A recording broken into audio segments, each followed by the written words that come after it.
Selamat datang kembali. Oke, coba Anda bayangkan sebentar.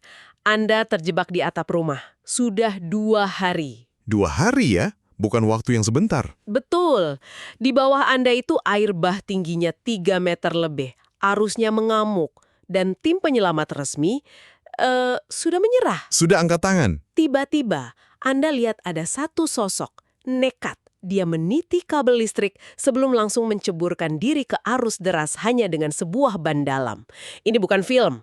Hari ini kita akan bongkar tuntas kisah nyata ini. Berdasarkan berbagai artikel dan unggahan medsos tentang banjir bandang dahsyat di Aceh Tamiang. Dan sosok di tengah kisah ini namanya Sersan 1 Giman Syah Putra. Giman Syah Putra. Iya, mungkin biar ada konteksnya sedikit, Sertu Giman ini seorang babinsa atau bintara pembina desa. Oke. Jadi dia ini prajurit TNI yang tugasnya memang di level desa, paling dekat dengan masyarakat. Jadi ya dia ada di sana itu bukan kebetulan, tapi apa yang dia lakukan itu jauh melampaui tugas standarnya. Nah, ini dia yang bikin ceritanya jadi luar biasa banget. Jadi dia dengar teriakan minta tolong dari sebuah keluarga. 2 hari mereka kedinginan di atap, kan? Tantangannya itu tim SAR resmi yang pakai perahu karet bermesin aja nggak bisa tembus. Nggak bisa ya? Nggak bisa. Katanya arusnya itu lebih dari 15 km per jam. Perahu bisa kebalik atau terseret. Jadi saat semua teknologi modern sudah nggak berdaya, disitulah Sertu Giman maju sendiri. Nah ini kalau dalam studi kasus, ini contoh sempurna dari apa yang namanya kepemimpinan darurat. Kepemimpinan darurat, oke. Betul.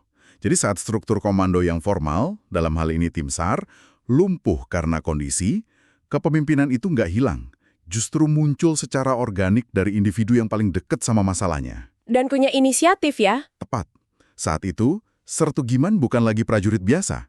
Dia sendiri yang menjadi sistem penyelamatannya. Saya harus berhenti sebentar di sini. Tadi disebutkan dia sempat menitik kabel dari atap rumah sebelum terjun. Ini beneran kan? Iya, informasinya begitu. Itu kan seperti adegan film aksi, bukan sesuatu yang terjadi di dunia nyata.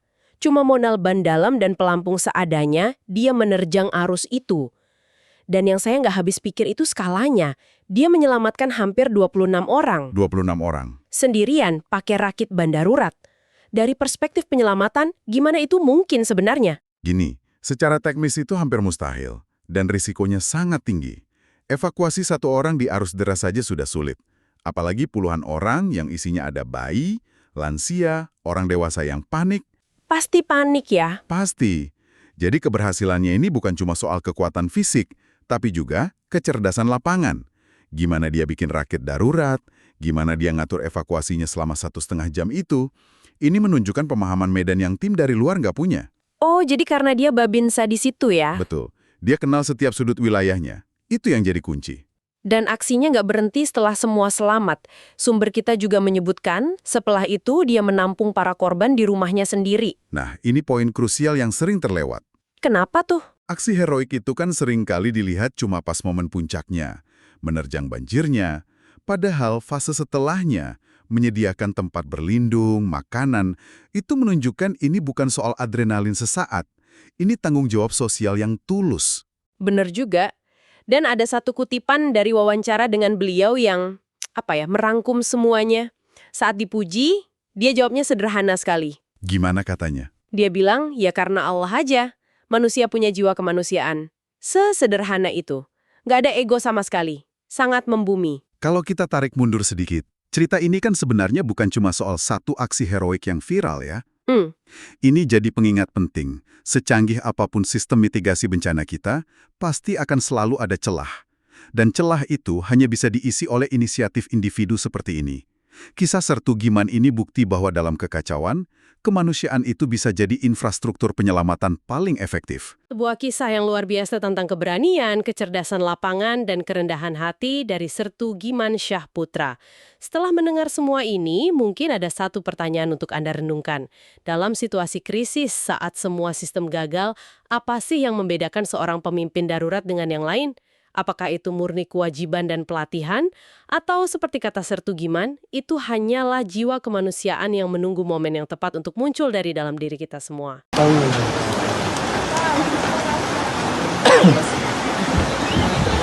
Mana dari 4 sampai 3 bulan ya.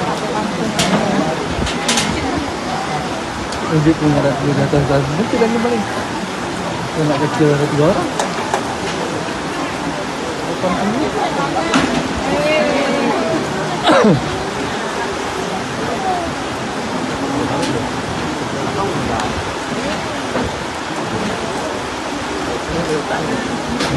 Bahaya begini aja.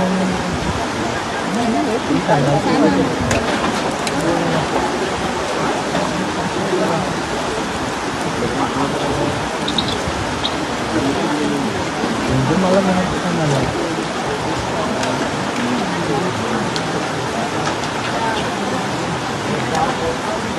Kita lihat Pak akhir. Yang cepat. Enggak dekat ayahnya. Apa kamu? Sama-sama tentara. Nah itu parahnya.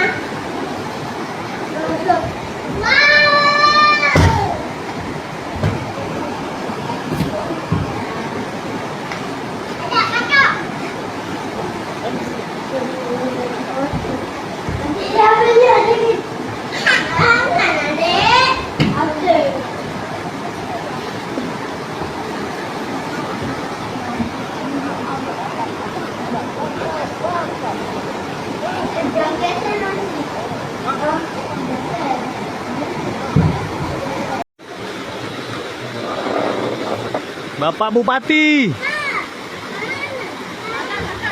tolong ini Pak, tidak ada bantuan lain Pak, selain dari bantuan dari anggota Koramil Karangbaru yang bernama Giman Saputra, banyak menolong nyawa Pak. Tidak ada bantuan lain kami Pak, tim SAR, BPBD hanya melihat dan menengok saja Pak, tidak ada mau berhenti menolong kami. Dialah yang menyeberang, membawa bayi, 3 bayi, 4 lansia, dan banyak lagi yang ditolongnya. Dan sedang mengevakuasi 1 lagi jenazah Pak. Inilah sosok pahlawan sebenarnya, Giman Saputra.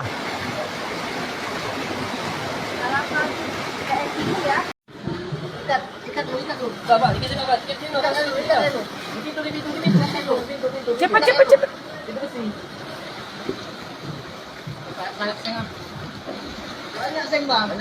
Banyak kawan berduri itu. Ini bawah dia lah juga nih. 2, 3. Udah 4 ada. Yang kuat. Ya Allah, Pak, kasihan kalian anaknya. Ya Allah.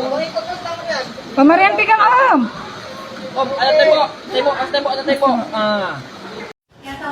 Assalamualaikum Pak Bupati. Kamilah yang dievakuasi oleh Pak Giman Saputra. Dalam dramatis sekali, hampir hanyut kami Pak. Tim SAR lewat aja, hanya janji akan balik, tapi kami nggak balik. Hampir bayi kami hanyut, rumah kami hampir hanyut Pak. Tolong Pak Bupati, Basarnas ini ditegur Pak Bupati. Tolong Pak Bupati, Basarnas ditegur.